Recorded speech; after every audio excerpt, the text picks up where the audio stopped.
that the slaves, once they escaped from slavery, they just hid up in the north. But going to the north didn't save you, because if you went up to the north, there were slave hunters who could easily find you, rip up your papers saying you were free, and take you back to the deep south, where you would have been treated worse because you escaped. So the north wasn't a safe haven. A lot of the slaves who escaped went down into Central America and the Caribbeans and became Maroons. They don't talk about that. They don't talk about the Maroons who became guerrilla fighters. They don't talk about none of that. So what Fred Douglass had to do after he escaped from slavery, he actually had to go hide out in England.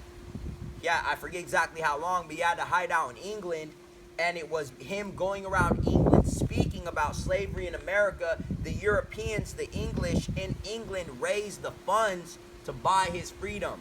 And then he came back to America and started fighting against slavery, and essentially what I consider him within the mythos and with the narrative, he is our first black militant in this post-slavery Afro-American history narrative. You know what I mean?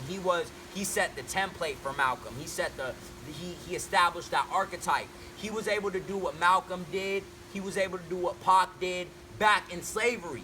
He was a mulatto. He was half European descent, half African descent, and he was able to rise up to a social status of revered social status during a time when we were in bondage, literally chains. We were in chains, and he is part of the reason why slavery was abolished here in the United States. So that's why when I'm talking about the Black Power movement, I'm starting with Fred Douglass, because he is a source of the emanation of our black power that started rising up in the 60s.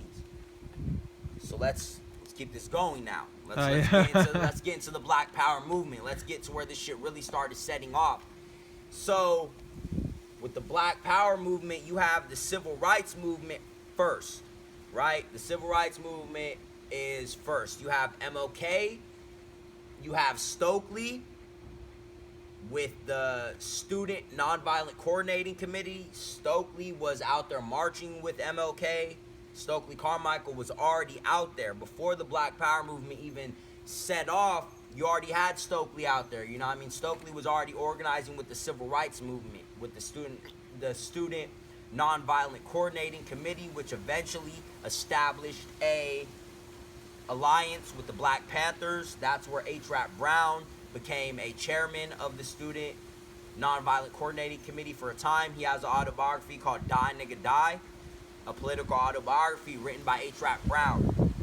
I strongly advise it be read because it's basically a scroll. It's basically a black militant scroll. I consider it one of my war scrolls alongside Bushido, Soul of Japan, Hagakure, and Gorin no Sho, which is the Book of Five Rings, written by Miyamoto Musashi, Swordmaster. He was undefeated, basically. And I put Die Nigga Die right next to that as the black militant treatise scroll of, you know what I mean, the one of the go-to texts alongside Revolutionary Suicide, the Huey P. Newton autobiography, We Want Freedom, written by Mumia Abu-Jamal, who remains incarcerated today. Mumia Abu-Jamal is one of our greatest literary minds, one of our greatest journalists, one of our greatest writers, and they have him locked up behind the walls in purgatory. He's been there since his incarceration, scaling several decades at this point. Shit.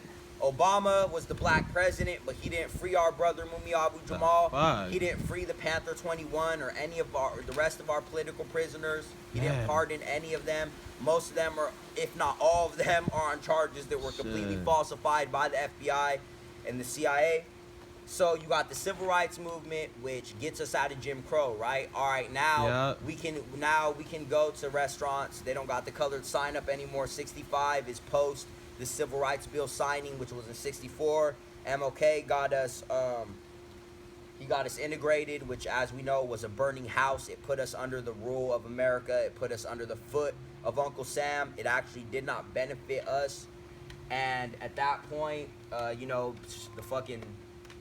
you have still lynchings, beatings, cop killings, you know, cops killing us, you know what I mean? Man. And at that point, you know what I mean, we still had a sense of black power. Stokely Carmichael is the one who originated and coined the term Black Power. Our national black identity, you know what I mean? They were